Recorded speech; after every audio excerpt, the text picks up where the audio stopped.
there everyone, it's Kendra here. It has been forever since I've sat down to show you some things, and so I kind of thought I'd jump right in. Honestly, it's just been busy and really no excuses, but I'm ready to jump back in and show you what I've been working on. Now, because it has been so busy, I haven't got a ton made, but I've been starting some projects, and so I'll kind of share them with you. So in my last vlog type video, I did show off this sweater here, but I thought I'd kind of pop it in quick. So this is the Netherland Wendy sweater. I made the size, I think it's 4 to 6. These buttons came from Knit Picks. I did show them in a previous Knit Picks haul. I just put the 3 toggle buttons on. See that there's the waistband and then it kind of flares out, and oh, it's been played with outside a few times already, so there's some dry grass or something in there. It has the hood and then the garter stitch edging. So that's on the sleeves, on the hem, and then also around the hood. So that's the first thing that I have finished. And again, I kind of showed it in that vlog if you want to see more details of it and to see it on the person, see how it looks. But for right now, I just thought I'd pop that in. I also made 2 quick little winter hats. The first one I don't have with me, I think I got left at daycare, but I saw it was just an acrylic yarn. I saw it at Michael's and it matched my daughter's coat perfectly. So I picked it up and worked on that as a hat. And then I also made this one here. It's kind of rolling at the top. I decided to put pom-poms on both of them just for a fun little effect. It's a knitted one. I dyed this yarn. It's from Custom Woolen Mills and it's quite a woolly, kind of toothy wool in an Aran weight. And then I just braided the strings going down so that it can be tied on. And a big fuzzy pom-pom on top. I'll also insert a picture of my daughter's hat here.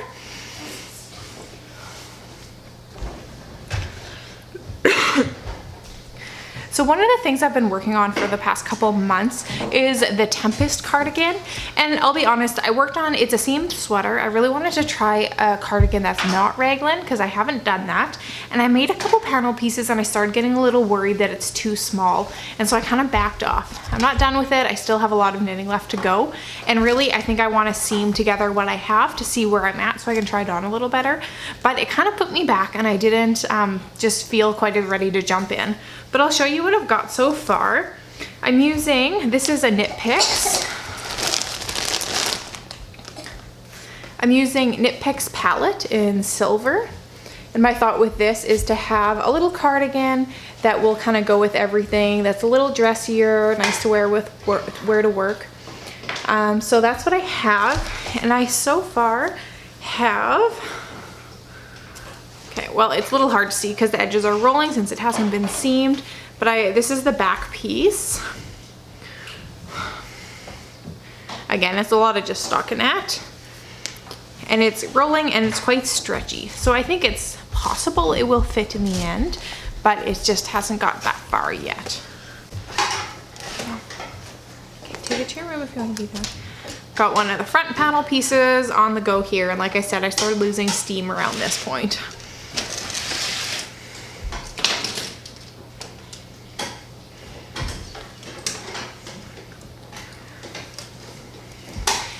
And for this, I'm using my size 4 Licca needles. And it's been a really good pairing, the needles and the yarn for this. And so it's a really good project. I'm really looking forward to getting back to it. It's just taking a little breather right now. So while this project was kind of in timeout, meaning I'm not giving up on it, but I was just feeling maybe a little fatigued by it, I ended up getting a couple knit crates. So I've shown these in the past, and it's a monthly subscription service, and I get the sock box, so it's always a skein of fingering weight yarn, and it's just a surprise what it's going to be.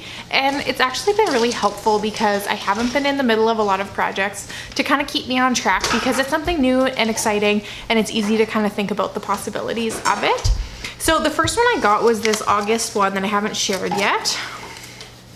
I really like how this one looks. It is called, the colorway is called Mallard, and it is 40% merino wool, 40% Peruvian Highland wool, and 20% nylon.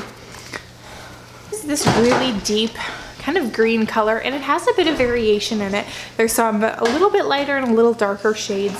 So I'm not really sure how that's gonna work up, but I'm really excited by it. And I think this would even be great, not just for socks, but to put towards a shawl project. And you'll see the colors really complement the colors for one of my other projects, and I'm thinking if I have some leftovers from there, I might try to combine them. All right, so in the past, Knit Crate would hand out one of these solid pieces, and it would give you a picture and a coupon code to download the pattern online or to look it up, and just some other information. However, with the August one and then now the September as well, it gave you a nice little handout that has a lot more information, and it actually prints the sock pattern. And for me, at least, I find this really helpful. I never print patterns myself, but for something like a sock, I don't want to keep having to refer to my phone. I just want to pick it up and go with it. And so it's been really cool. It gives you some information about the designer or the dyer, and then it gives you the sock pattern as well. So yeah, I'm really excited. You can see that's the pattern that came with that yarn. And you can see this pattern is called Elegant Bells by Kelly Slack, and it gives you information about her as well. So if you're interested in Knit Crate, I actually have a coupon code. I think it's DIYMomLife. I'll make sure to link all this stuff below, and you can kind of click directly over there and take a look at some of their options. Their main crate is kind of you would think maybe better value in that you get twice as many skeins. You get 2 skeins per month in a variety of weights and types and fibers. And it's definitely a good option for a lot of people if you're a yarn lover. However, for me, I'm finding that having fingering weight every month is really helpful because I just love knitting with it and having it for lots of different options, whether that's socks or otherwise. So anyways, this was August, and I'll also jump into September, which I did start knitting with.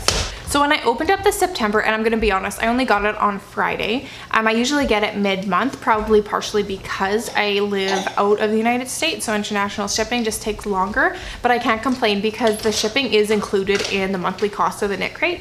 However, I opened it up and I thought, oh, those are gonna make perfect Christmas socks. I know it's kind of ridiculously early, but I mean, if you're a knitter, projects take time.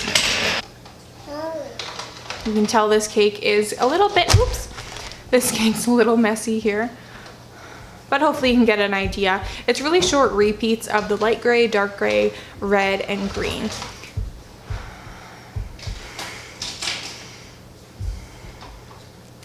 It also doesn't specifically say it's Christmas, it's just what it reads to me, and I thought it would be really fun to jump into a pair of Christmas socks. So this September box also came with a little pamphlet. So you can see the pattern this month is called Dash Dot Dash. So it has information about the pattern designer, and then it jumps right into this pair of socks here. It has a pretty neat design on it. So this yarn is the quilt colorway, and it is 75% superwash merino, 15% nylon, 10% cashmere. And I got one of this blend before, and I really like it, the cashmere, and it seems to be holding up really well as well. And I jumped right in, and I am actually knitting it exactly as the pattern says, which is a little bit shocking for me because I always stick to toe-up socks. This is my very first pair of cuff down. I don't know how I feel about it yet, but I thought I would give it a fair shot. And because it all comes together, it's really easy to just jump right into the knitting, to get that pattern out and start looking at it. I'll show you how it's looking. I am knitting this on my Hiya Sharps. And again, I changed my mind so many times on what I was gonna do with these socks. I originally was gonna do toe up with my 9-inch circulars, and then I just pulled out the pattern and thought I'm gonna give it a shot. So here's where I'm at. I'm barely beyond the ribbing, but you can see there is this pattern. They call it the switchback pattern or something like that, where it's pulling up these stitches. So I'm gonna keep working on that, although I'm a little bit worried that I don't have enough stretch in the top.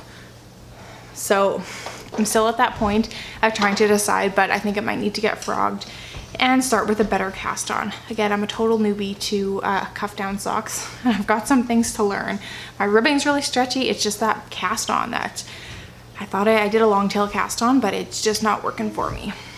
So my last project here uses another Knit Picks yarn. This is the Stroll fingering in Rainforest Heather, also from my recent Knit Picks haul. So I ordered this to make a sweater for my son, and I've decided just to do the flax light. Just such a simple pattern, but it's just been a really relaxing and enjoyable knit so far. I'm almost ready to split for the sleeves. You can see it's just a lot of stockinette with the garter detail on the sleeves. I'm sure everyone's seen this pattern. It's an awesome free pattern by Tin Can Knits. I've knitted a few times before, but not with the sock plate yarn. But so far I'm only on the first ball and I've got quite a bit left. So I think I will have leftovers of this yarn. And this is the one that I was thinking was gonna pair so well with this. So if I do have some left over, I might make something with these two yarns combined, especially because I'm thinking this might make a really nice Christmas sweater. Maybe I'll make a matching something for my daughter as well. All right, so that's really all I've got to show this week. I really hope to get back in the habit of posting more videos. I honestly have a few that are already filmed. I just need to put it in that time and get them edited and up for all of you to see. But in the meantime, thanks for sticking around. If you are here, if you're new, welcome. And if you're returning, thanks so much for checking out this video. Yeah, I hope to get back to posting weekly again in the future, at least more regularly. All right, I'll see you all next time. Bye.